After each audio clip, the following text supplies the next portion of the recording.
ఒక ప్రధానమంత్రి కావాలి అంటే దేశం గురించిన అవగాహన ఉండాలా, ప్రపంచాన్ని గురించి అవగాహన ఉండాలా.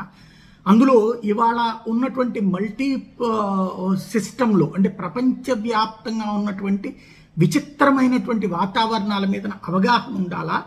మనం ఏం చేస్తున్నాం, మన విధానాలు ఎట్లా ఉంటాయి అనేది తెలియాలి. ఇంత అవగాహన రాహిత్యం నేను రాహుల్ గాంధీ నుంచి ఎక్స్పెక్ట్ చేయలేదు. కాస్తో కూస్తో నేర్చుకుని ఉంటాడు అనుకున్నా. ఇవాళ గత 2-3 రోజులు గొడవలన్నీ పూర్తయ్యాక బడ్జెట్ సమావేశాల్లో బాగానే మాట్లాడాడు. కానీ తన అవగాహన రాహిత్యం బయటపడింది. అందులో ప్రధానమైనటువంటిది రష్యా, చైనా, అమెరికా డాలర్ని ఛాలెంజ్ చేస్తున్నాయి, మనం మాత్రం దాన్ని వెనకబడుతున్నామని చెప్తున్నాడు. పాపం ఈయనకి అర్థం కాంది, ఈయనకి తెలియంది. డాలర్లకి మొదటి నుంచి బిగిన్ చేసింది ఎవరు? నెహ్రూ ఉన్నటువంటి సందర్భంలో, అమెరికాతో మనం కుదుర్చుకున్నటువంటి ఒప్పందాల సందర్భంలో రూపాయితో సమానంగా డాలర్ ఉండేది.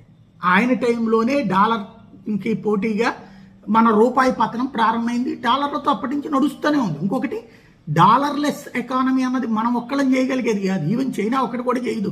ఇంకోటి, డాలర్లెస్ ఎకానమీని మనం మూవ్ చేస్తున్నాడు మోడీ.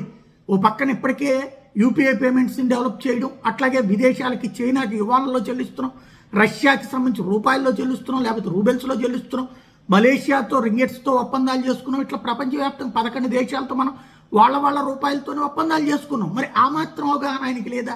అర్థం కావట్లేదు. నెంబర్ 1. నెంబర్ 2 వచ్చేటప్పటికి ప్రపంచవ్యాప్త యుద్ధ వాతావరణాలు ఉన్నాయి, మనకు అర్థం కావట్లేదు అంటున్నాడు. ప్రపంచవ్యాప్త యుద్ధ వాతావరణాల్లో ఉక్రెయిన్, రష్యా కొట్టుకు చస్తా ఇద్దరూ మనతో మాట్లాడుతున్నారు. ఇరాను, ఇజ్రాయెల్ కొట్టుకు చస్తా ఇద్దరూ మనతో మాట్లాడుతున్నారు. అంటే ఆ స్థాయి పెద్దరికం మనకి ఇస్తున్నారు. అట్లని మనం యుద్ధాలు ఆపం, యుద్ధాలని మనం జరిపించం. అది గుర్తుపెట్టుకోవాలి. భారత్ అస్థిరత వైపు వెళ్తోందని చెప్పేసి ఆర్థిక నివేదిక వచ్చింది, ఎకనామిక్ సర్వే అని చెప్తున్నాడు. ఎకనామిక్ సర్వేలో అద్భుతంగా భారతదేశం ఎదుగుతోంది, ఈవెన్ IMF, ప్రపంచ బ్యాంక్ లాంటిదే భారత్ ఎదుగుతోందని చెప్తుంటే మరి ఆయన ఏం చదివాడో, ఏం నేర్చుకున్నాడో, ఏం తెలుసుకున్నాడో అర్థం కావట్లేదు. దాంతోపాటుగా అమెరికా వాణిజ్య ఒప్పందంతో దేశాన్ని అమ్మేశారు అన్నటువంటి ఓ దిక్కుమాలిన మాట, భరతమాతను అమ్మేశారు అన్నటువంటి ఓ దిక్కుమాలిన మాట మాట్లాడుకొచ్చాడు. అవగాహన ఏ మేరకు ఉంది? వాణిజ్య ఒప్పందం చేసుకుంటే అమ్ముకునేటట్టయితే కనుక ఇంతకుముందు అమెరికా చేతిలో ఎంత జరిగింది, ఎన్నిసార్లు భారత్ని అమ్మారు వీళ్ళు అన్నటువంటి తెలియాలి.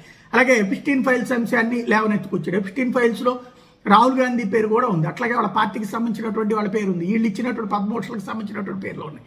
కానీ ఇక్కడ ఏంటంటే ఏదో ఒకటి అంటే ఒక మూలను కూర్చుని మాట్లాడేటటువంటి, సణిగేటటువంటి దిక్కుమాలినటువంటి దరిద్రపు అలవాటు తప్పించి బాధ్యతాయుతమైనటువంటి ఒక ప్రతిపక్ష నాయకుడిగా పనికిరాడు, అట్లాగే ప్రధానమంత్రి పదవికి ఏమాత్రం పనికిరాని దద్దమ్మ, పనికిమాలిన సన్నాసి, ఈ మాట అనకూడదు, అంత పెద్ద స్థాయిలో ఉన్నాడు. కానీ సన్నాసి అనడానికి ఎలాంటి అతిశయోక్తి లేదు. ఇవాళ అతను మాట్లాడింది చూస్తుంటే అంత అవగాహన రాహిత్యం ఉన్నోడు ఎందుకు పనికి వస్తాడనేది అర్థం కావట్లేదు.